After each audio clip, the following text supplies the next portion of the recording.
tudo bem? Vamos para mais uma aula hoje? Gente, nós vamos revisar a aula passada, ok? Na aula passada, a gente falou a continuação dos povos indígenas, né? O finalzinho, porque nós começamos falando sobre os povos, a cultura indígena. Então, nós falamos sobre a musicalidade indígena, que está agregada com a música, dança e a canção. Os três andam juntos, né? Porque na música indígena tem dança e eles também usam a canção, tá? E por isso eles estão em constante mudança, ok? Também a gente viu que na musicalidade, na dança e na canção está sempre presente a figura do pajé, porque o pajé é um elemento, uma pessoa importante no meio da cultura indígena, ok? Muitas tribos, né, acham que a musicalidade indígena ela vem do mundo dos sonhos, tá? E outras acham que foi um presente dos deuses. Vocês sabem que na cultura indígena eles creem em vários deuses, inclusive eles pegam os elementos da natureza para poder estar inserindo na cultura indígena como os deuses, como eu falei na aula passada, o sol, a lua, o vento, né? E aí o que acontece? Para haver a musicalidade indígena, é necessário que os instrumentos também estejam presentes. E aí a gente falou também sobre os idiofones, os aerofones, os membrafones e os zumbidores. Foram elementos, né, foram os instrumentos que são usados no meio da musicalidade indígena. Outro assunto também que a gente viu na aula passada foi a questão da religião indígena, que é chamado de xamanismo, porque eles acreditam em outros deuses, tá? Também a figura do pajé está presente. Como eu falei, ele é uma figura importante no meio da religião indígena. Ele é chamado como xamã, conhecido como xamã. É ele que faz a ligação entre o mundo espiritual e o mundo material indígena. É ele quem procura a cura, né? Ele faz os rituais, é o pajé, tá? E a religião vem envolvendo os mitos, né? Aquilo que eles acreditam, e as crenças também, que eles também têm as práticas, as pinturas, né, os costumes de furar a orelha, né? Esses são os mitos e crenças que existem dentro da religião indígena, que a gente viu na aula passada, ok? Gente, nossa aula de hoje vai ser sobre os africanos, tá? E gastronomia. Os africanos, vocês vão encontrar esse conteúdo nas páginas 72 a 74, tá? E a gastronomia, vocês vão estar vendo na página 77 e 79. O que é que a gente vai ver dos africanos hoje? Lutas e guerras, né, que existiam entre eles, reinos extintos, ou seja, reinos que se acabaram, a rota comercial que existiu dentro da própria África. Aí na gastronomia, a gente vai estar vendo condições dos escravos aqui no Brasil, referente à alimentação. Vamos ver também a influência africana na alimentação brasileira e as comidas afro-brasileiras, ok? Gente, os africanos, vejam só. A África era um continente formado por vários povos, reinos, impérios e civilizações, tá? Antigamente era formada dessa forma, tá? Por isso houve muitas guerras de escravização humana, ou seja, do ser humano, tá? Os escravos. Alguns reinos eram islâmicos, ou seja, a religião era islâmica, tá? Aqui eu trouxe um mapa antigo da época colonial, mas essa parte aqui de cima, hoje, esse pedacinho aqui, hoje é o Marrocos, né? Marrocos. Então, principalmente no norte do Marrocos, eles eram islâmicos. Existiam impérios, tá? Do Mali e Songhai, tá? Apenas a região africana ficava localizado aqui, ó, no mar Mediterrâneo, tá? E eles mantinham contato aqui, ó, com os europeus, devido à rota comercial era feita por aqui, entre a Europa e entrando em algumas partes, como eu falei, Marrocos da África, ok? Vamos para o próximo. E aí o que aconteceu? Entre os séculos XV e XVI, foi o período que ocorreram grandes navegações com os europeus, ou seja, principalmente os portugueses, com os reinos da costa ocidental do continente africano, criando comércio entre eles, tá? Como eram esses comércios? Quem eram esses comércios? Aí eu vou estar trazendo aqui para vocês. Os portugueses, eles, o que eles traziam? Pegavam escravos, ouro, marfim, matérias-primas com os africanos, tá? E os africanos pegavam com os portugueses aguardente, fumo, couro. Havia esse comércio entre eles, entre os portugueses e os africanos. Por volta do século XVI, já no finalzinho do século XVI, os líderes dos reinos africanos da região costeira, região costeira, gente, é a parte onde tem o mar, certo? Eles começaram a lutar pelo domínio dessa região. Por quê? Porque eles queriam lucrar com a venda desses produtos aqui, ó, da aguardente, fumo, escravo, ouro, marfim, ambos queriam lucrar, tá? Com a venda desses produtos. Vamos para o próximo. E aí o que aconteceu? Muitos reinos começaram a desenvolver os seus comércios na Europa, como o reino Oio, Daomé, Axante. Mas esses reinos, eles dependiam do controle de arma, ostentando roupas, joias, começaram a diminuir os costumes locais. Com essa comercialização dentro desses reinos, né, com o comércio, eles fazendo comércio com os europeus, dentro desses reinos eles começaram a ostentar as mercadorias europeias, ou seja, de Portugal, como roupas, joias, e aí começaram os costumes europeus dentro desses reinos. Aqui vocês estão vendo, ó, comércio, tá vendo? Aqui, ó, comercialização, já a escravidão. Como foram essas lutas nessas regiões? Primeiro, entre o Congo e Angola, se vocês forem pegar eu não coloquei aqui, mas se vocês forem pegar hoje um mapa, né, da África, Congo e Angola, existia um reino chamado Reino de Luba. Esse reino ia até o Oceano Índico.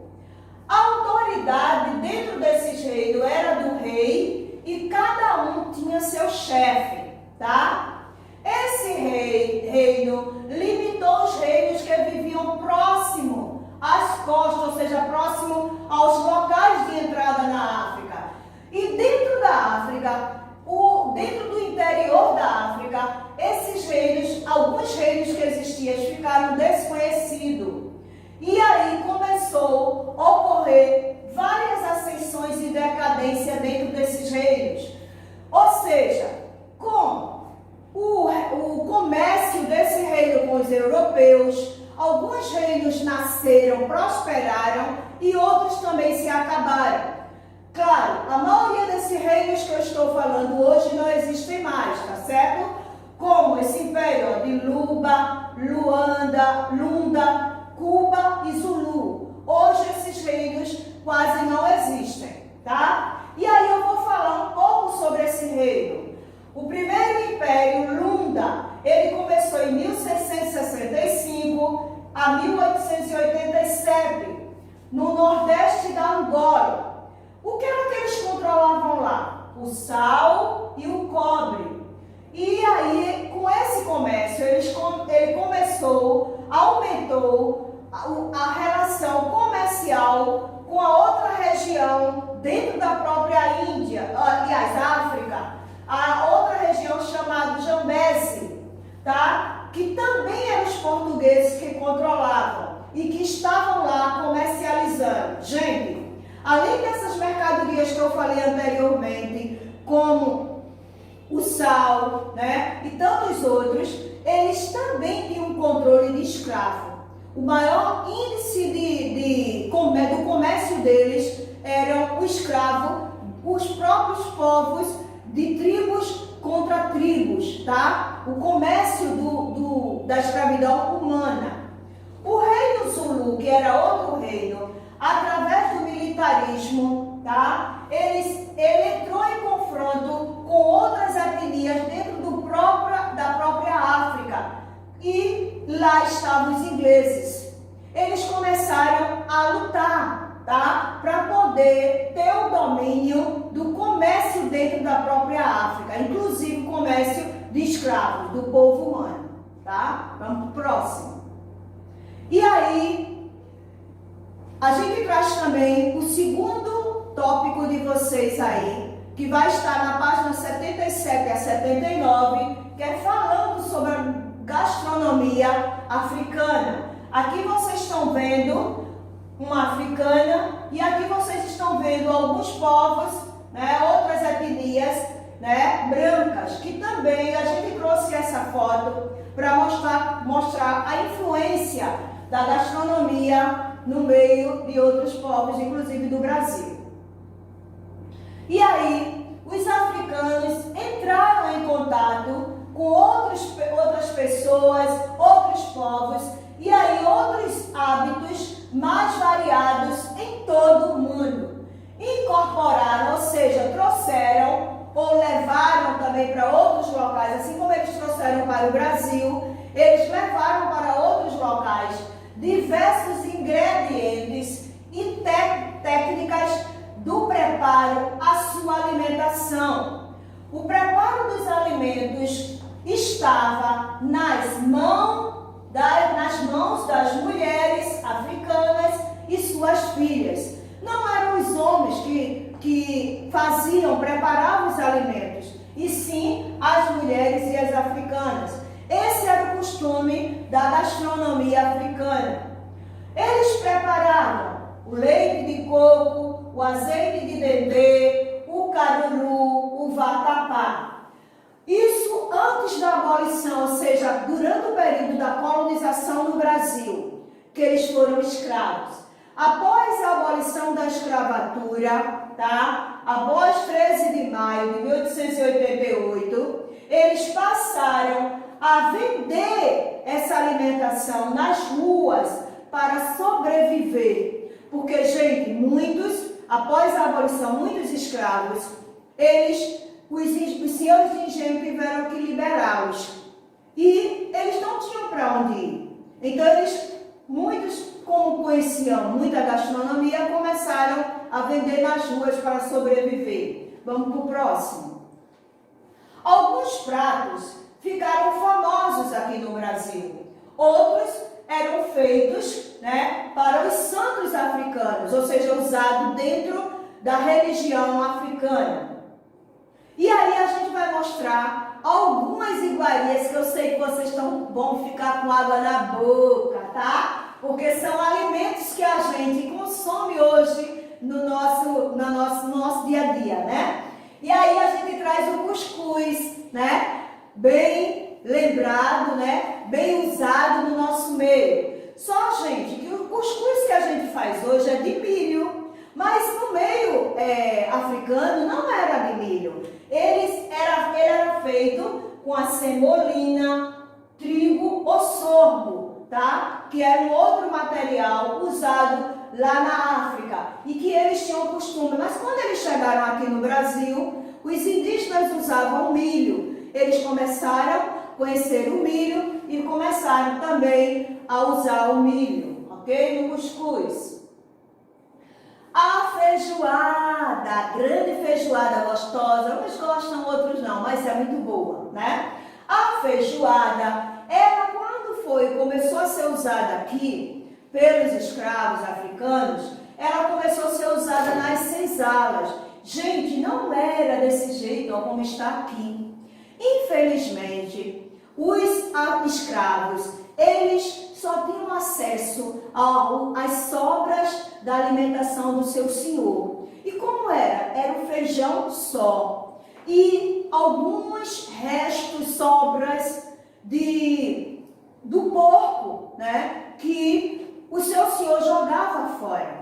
Era orelha de porco, pé, rabo, tá? Que o seu senhor não comia, né? Os senhores de engenho não comiam. Então essas sobras de comidas, eles colocavam dentro do feijão para poder o feijão ficar mais forte, porque vocês não sabem, mas agora eu vou falar, que os africanos, né, os escravos, eles trabalhavam de sol a sol, né? E eles precisavam ter força para poder sobreviver. Vamos para o próximo.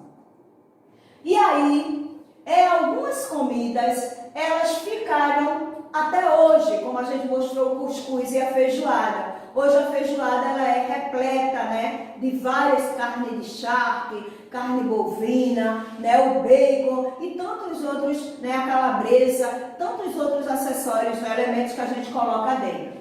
Mas aí isso deu acesso a algumas comidas afrodescendentes aqui no nosso meio. E a gente vai ver algumas, tá? O acarajé, que aqui em Pernambuco a gente vê pouco, né? Mas principalmente na Bahia, é um dos locais também que mais a gente sabe, mais próximo, né? Aqui no Nordeste, mais próximo da gente, o acarajé. Porque o nosso acarajé é pequenininho, né? Uma massa mais simples. Esse acarajé, vocês estão vendo que ele é aberto, mais recheado, né? Inclusive com pimenta, viu, gente? Não é todo mundo que consegue comer esse acarajé baiano, não, tá? O munguzá, que é um alimento também, ó, gostoso que só, que aqui no Nordeste a gente usa o milho, ó, amarelinho, mas no Sudeste é usado o milho branco, que se vocês forem no supermercado é também vendido e vocês podem estar utilizando. A banana, que também, né, é das heranças afrodescendentes, né? E o coco, gente, que muita gente não conhece, mas o coco também é uma comida que também é atribuída na nossa alimentação até hoje. O gengibre, que muitos não conhecem, né? O gengibre é utilizado muitas vezes ele serve, né, para algumas situações de doença, como a rouquidão, né? Essa coceira na garganta ali ajuda também, né? O quiabo, que também é muito bem utilizado, né, para as situações ósseas, né?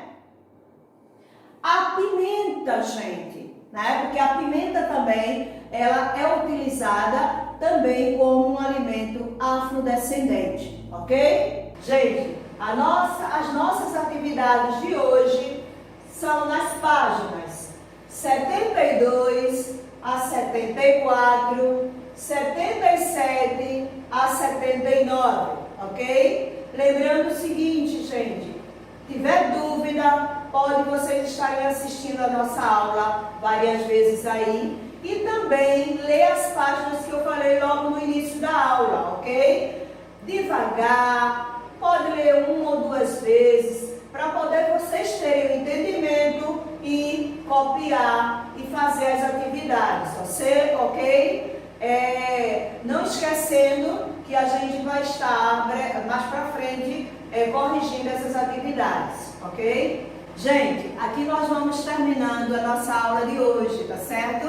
Gente, eu estou com muita saudade de vocês, né, gente? Espero que vocês estejam todos bem. Nós temos pedido a Papai do Céu por todos nós, né? É um momento que a gente precisa estar na presença do Senhor mais ainda, não é isso? Que Deus abençoe vocês. Tudo de bom para vocês. Fiquem na paz.